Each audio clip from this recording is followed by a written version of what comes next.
Hello fellow YouTubers, it's Friday, October 26th, I think.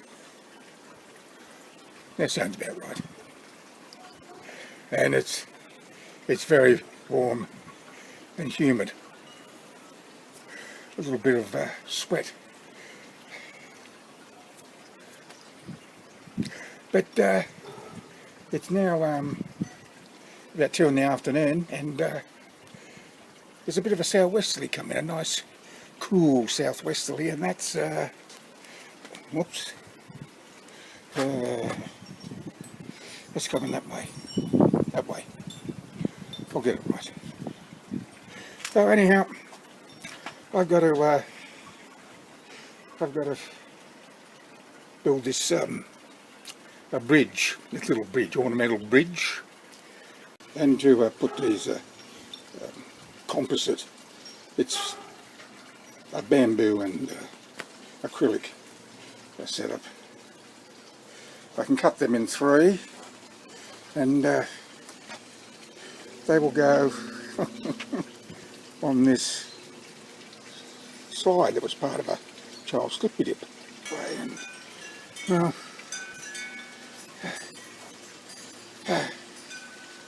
happy wife, happy life. Right, so I'm going to get stuck into this thing and cut them up into 450mm lengths and then screw them on. And Bob's your uncle. He was too, yeah, Uncle Bob.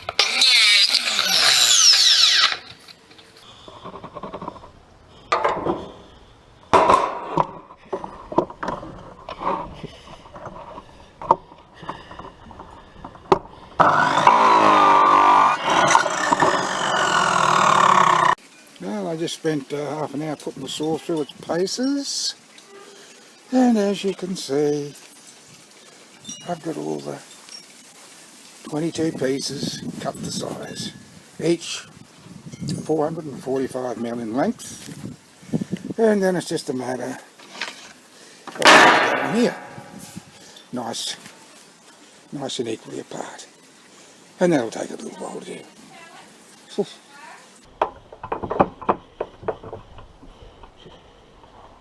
That moves us along. Okay. Use that to check the line.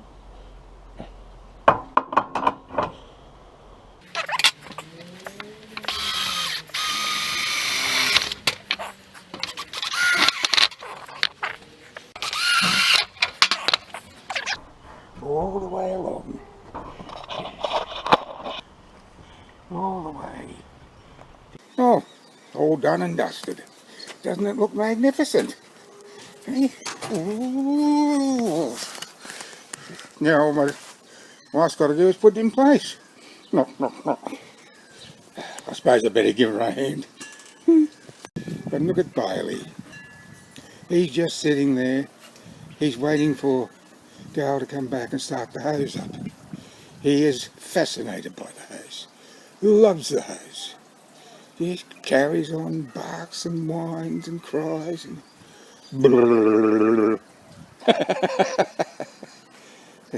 and there's the bridge in all its glory.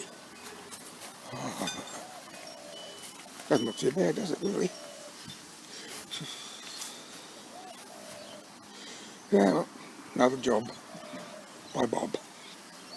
Yes, well, I'm sorry that the GoPro footage had to be brutally edited, but I had no idea that my wife was in the background on 2 of the sequences. I had no idea she was there. It snuck right up on me. You can imagine how disappointed I was when I noticed her there bending over. Anyhow, that's the way it goes. Can't do anything about it. And if I was to show her bending over, well, my life wouldn't be worth living. Never mind. And you can hear the background noise again. It's the little fan going, the tower fan. Because it was very, very warm today. No, it was bordering on hot, actually. But I think I said that before in the intro, didn't I? Well, I'm saying it again. And then the southwesterly came in, and actually, it's cooled down. Cooled down nicely right now. It's getting on to 8 o'clock. Alright. Well, I will do a little reading for you.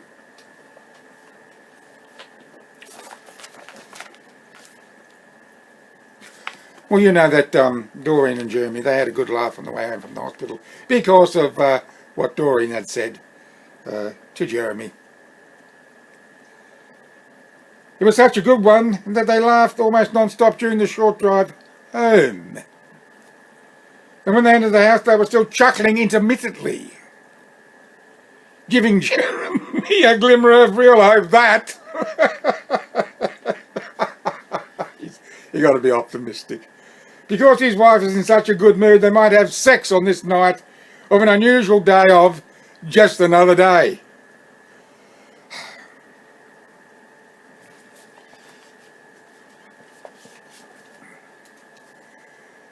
But just like every night of every day of just another day, they didn't.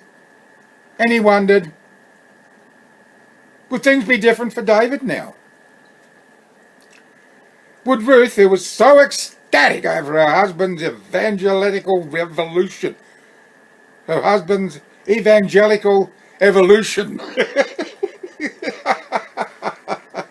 like a metamorphosis, cast aside her past hypocrisy and become subservient to her Lord and Master of the house and allow him to have his way with her whenever he wanted to. After all, isn't that what a good Christian woman, in the biblical sense, is supposed to do? Well, is it not?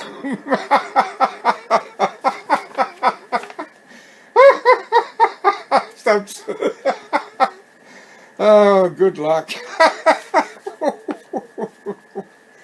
Honour and obey thy husband and all that stuff? He doubted it.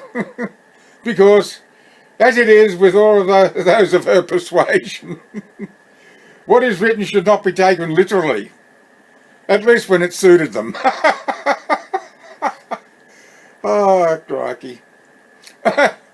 Vacating his chair with every intention of wandering next door without hesitation, Jeremy just happened to look down at the small section of clean carpet and couldn't resist satisfying his curiosity as to how it was drying. Placing his mug on the lamp table to avoid the possibility of spilling the dregs, he bent low from the waist and stroked the fibres with his fingertips of his left hand. It was damp, but not as damp as he had expected it would be on this afternoon of just another day.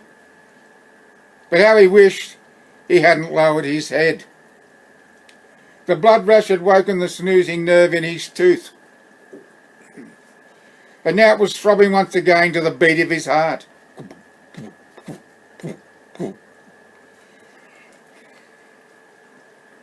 And he cursed. Slowly righting himself, he stood his ground for a moment or two, feeling a little light-headed. But of course, he would. And when the wooziness subsided, he made his way for the bathroom, passing by and dropping his mug into the kitchen sink. The saliva-enriched clothes had saturated the cotton wool bud during the resting period, and Jeremy didn't waste any time placing the dirty brown bud of salvation onto the tooth and gently biting down to hold it in place, expecting, and not disappointed, that in no time at all he could feel the clothes working their magic. Hey presto! But as he stood before the bathroom sink looking at his reflection in the mirror, not knowing why he was doing so, he had a strong feeling in his gut that something was about to happen. He'd had the same feeling countless times in the past, long before every day became like any day of just another day.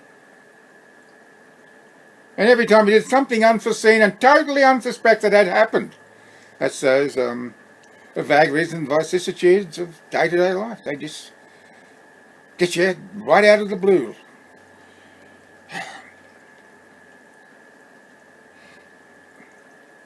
He spat.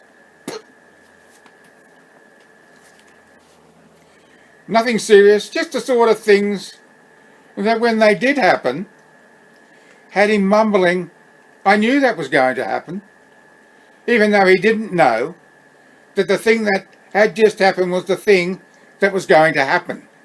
You understand what I mean? Yeah. But on this bizarre day of just another day, he was thinking, whatever it is that is going to happen is more than likely going to be serious. And he was scared. So scared, in fact, that he could see the trepidation in his own eyes. And he began to think the worst. Doreen will have an accident while driving home from work. Or one of the kids on their way home from school. Or both of them. Oh, Jesus! Settle down, Jeremy. Settle down. Don't get paranoid here.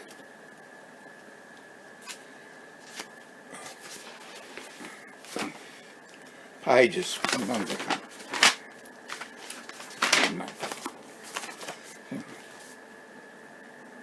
Did I put something on and forget to turn it off? But what? Think. Think, man. Think. The gas burner in the shed? No. I remember closing the valve on the gas bottle and watching the blue flame of the burner peter out. Didn't I? Better check just in case. He made the move off but then decided not to, thinking, I'll lose my train of thought if I go now. And besides, wouldn't matter if I did leave it on. It'll just burn itself out. He spat.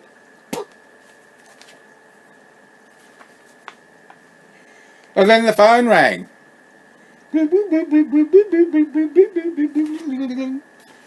he flinched, suddenly breaking out in a cold sweat.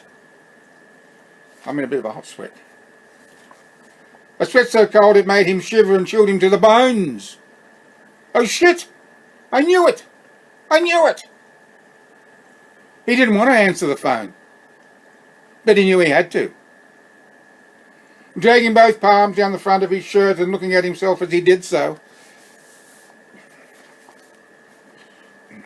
he inhaled deeply, then exhaled slowly when his hands came naturally to rest at his sides. Then turning quick-stepped his way to the kitchen, and to whatever was waiting on the other end of the phone line, on this afternoon like no other of any day. Lifting the handpiece from the cradle and following a tentative hello, he recognised the voice instantly.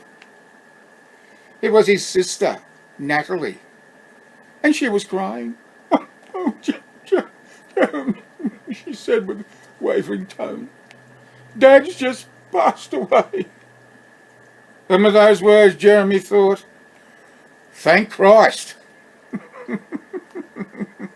He wasn't jubilant about his father passing away. Good God, no. He was just so happy and relieved that his worst nightmares hadn't been realised.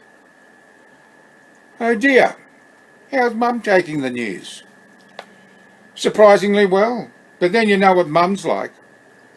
Ironclad constitution and all. Yeah, good old Mum, Jeremy replied. Does Brenda know? Oh yes, she was with Mum when the call came. As a matter of fact, it was she who told me. Well, Nat, Jeremy said, it's bad and good news, if you know what I mean.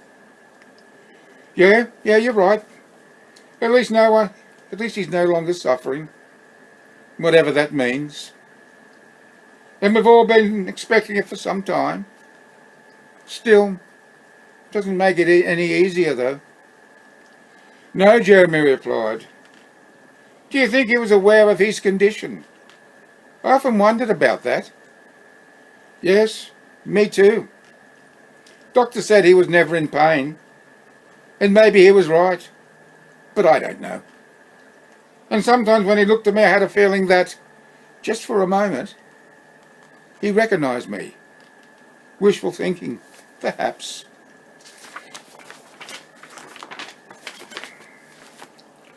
Yeah, maybe. But you know, sis, maybe he did have lucid moments every now and again. Yeah, who knows? His sister said with a sigh. There was a brief pregnant pause, and Jeremy took the opportunity to spit, his brief absence passing without notice. So who's making the funeral arrangements? Jeremy asked. Brenda. Probably got the ball rolling already if I know Brenda, and I do. Jeremy chuckled. His younger sister was right in her element when it came to organising anything. When his mother and father every time decided to move from Silverwater to Bateman's Bay, she had been right there to the very end, as if she and she alone was the only one capable of doing such things. She wasn't, of course, but no one had the heart, or was there a need to tell her so? And besides, it was just her way with all things family, and God knows, the world could use a lot more people like her, even though she was at times an out-and-out sticky beak. I'm going to leave it there.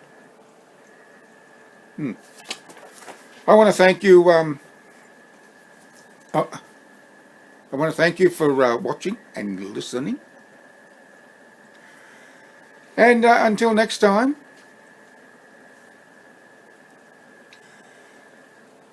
bye for now. I'm dry. I am very, very dry. I am. What is that reflection there? That's probably the TV. Yeah. Sticky beak. I better note where I've got to make the next start. Otherwise, I'll forget by the time I...